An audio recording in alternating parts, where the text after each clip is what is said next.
This is a Fox News alert escalating tensions between the U.S. and Russia in another global hotspot. Russia launching airstrikes in Syria today, just hours after Fox News was the first to report that a Russian general went to the U.S. defense attaché in Baghdad, requesting all U.S. military leave Syria, warning strikes were beginning.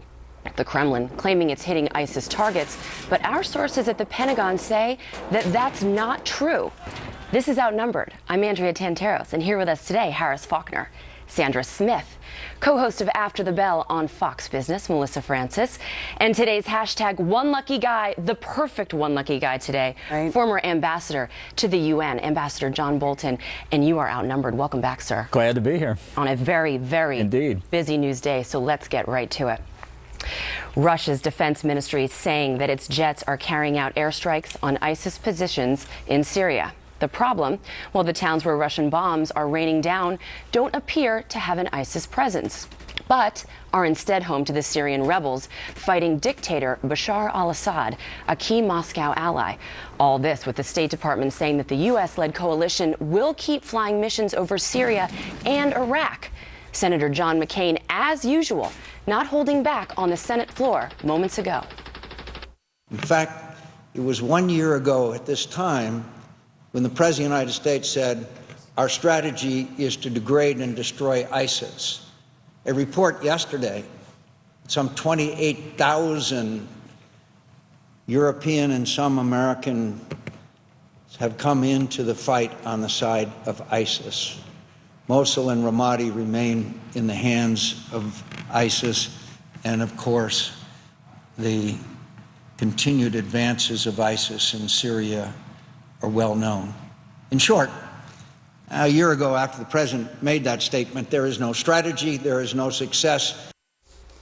Chief National Security Correspondent Jennifer Griffin is live from the Pentagon. Jennifer? Hi, Andrea. Well, here's what we know. A senior U.S. military source described the Russian démarche as an awkward, formal meeting through a translator, curt, stern, and direct. A Russian three-star general from the so-called military and intelligence cell established by Russia, Iran, and Syria in Baghdad last week entered the U.S. embassy today and delivered a verbal démarche to the U.S. defense attaché. The Russian general told the American attaché that Russian airstrikes would begin soon. According to the transcript of the verbal exchange, the Russian general requested U.S. warplanes not fly in northern Syria because Russian warplanes were beginning airstrikes. It was a tense conversation, I'm told. Further, the Russian general told the American defense attaché, if you have forces in the area, we request they leave. The first Russian strikes have begun in homes about 60 miles east of a Russian naval base, halfway between Damascus and Aleppo in western Syria, and in Hama. We are getting the first images from the strikes aftermath, and there are children's bodies being pulled from the rubble. According to the Pentagon, there are no ISIS targets in these cities where Russia is striking. Russia, of course, denies that. A senior U.S. defense official tells me U.S. warplanes will not comply with the Russian démarche. Coalition operations will continue over Syria. In fact, U.S. warplanes continued carrying out strike missions in northern Syria today. Quote, while we would welcome a constructive role by Russia in this effort, today's démarche hardly seems indicative of that sort of role and will in no way hamper, alter our operations there. The Russian actions today have made the work of the U.S. military much more difficult. Senior defense officials were caught off guard when the Russian general démarched them, requesting they leave Syria a day after the president spoke to Putin in New York. Andrea? Wow. Jennifer, thank you.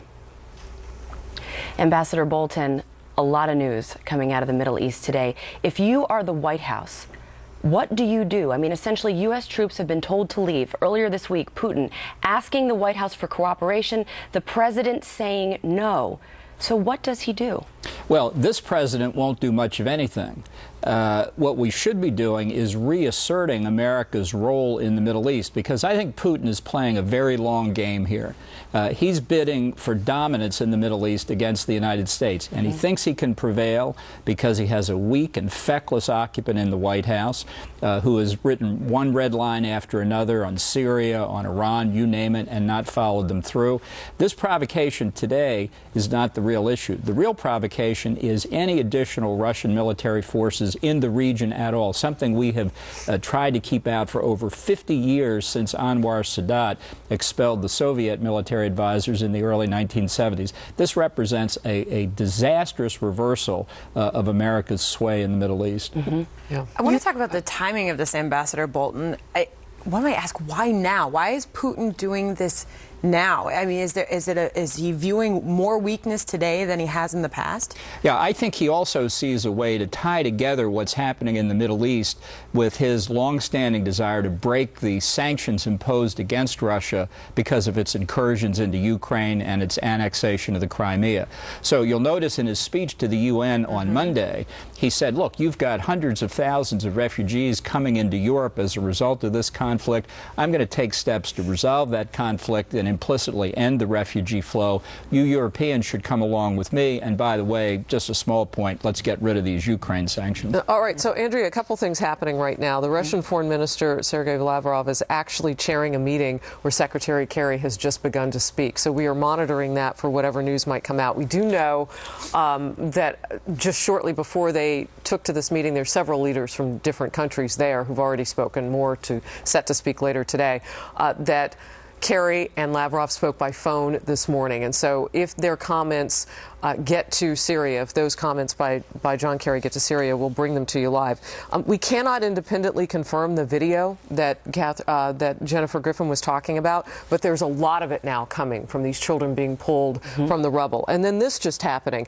France is now saying that it has not been informed officially by Russia of its airstrikes in Syria, but said, and this was interesting because I read this to you as this was crossing as a lightning bolt urgent, it's crucial that there is coordination to avoid clashes over Syria. This is that widening presence of Russia there that's causing so much concern that you're talking about. Yeah, I mean, let's be clear. They should be coordinating with us. We'll tell them when they can fly. That's the way it should work.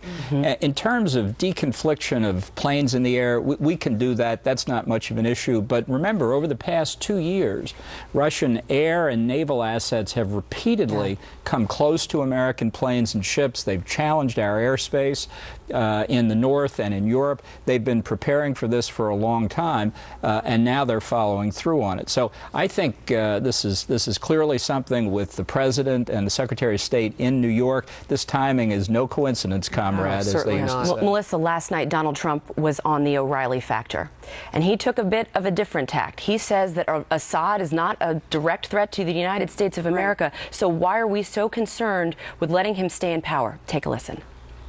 He wants to go in, he wants to fight ISIS. Now, he wants to keep, as you know, he wants to keep your leadership, your current leadership, Assad, in Syria. Personally, I've been looking at the different players, and I've been watching Assad, and I've been pretty good at this stuff over the years because deals are people. And I'm looking at Assad and saying, maybe he's better than the kind of people that we're supposed to be backing. I agree with Trump 100%. Thoughts? But this has been the narrative on the other side, right? Is that why don't we let Russia go in and be the ones to fight ISIS? Isn't what we're seeing today proof that that's not what they're doing? I mean, isn't that's the evidence that we're getting, that they're going in and they're bombing an area that Russia is not in? So I think that today's action totally debunks that argument, doesn't it? Well, I think you also have to look at the larger strategic picture. This is not just about Syria. This is about dominance in the Middle East. And what Russia has done is put together, in effect, an alliance with Iran, with the Iran-dominated government of Baghdad, with the Assad regime that they've supported for a long time, with Hezbollah. So if that coalition prevails against ISIS, that's very much to our detriment. What we ought to have is our own separate coalition of the Arab monarchies, Egypt, Turkey, and the Kurds to deal with ISIS. This is not a case where you can say to the Russians, you go ahead, because if they were to prevail, they'd be in an even stronger position. That is a good point. But we have a leader in the White House who you mentioned is not going to stand up to Putin. He already drew a red line with Syria. Putin sees that he's weak. We've given the Iranians everything that they've wanted. So now what is reality here? I mean, does President Obama think he's going to fight Russia and Syria and ISIS all at once when he's refusing to fight anything? I have to break in with breaking news, guys, here, because Secretary Kerry has begun to talk about Syria, and we want to catch those words. Let's watch and listen.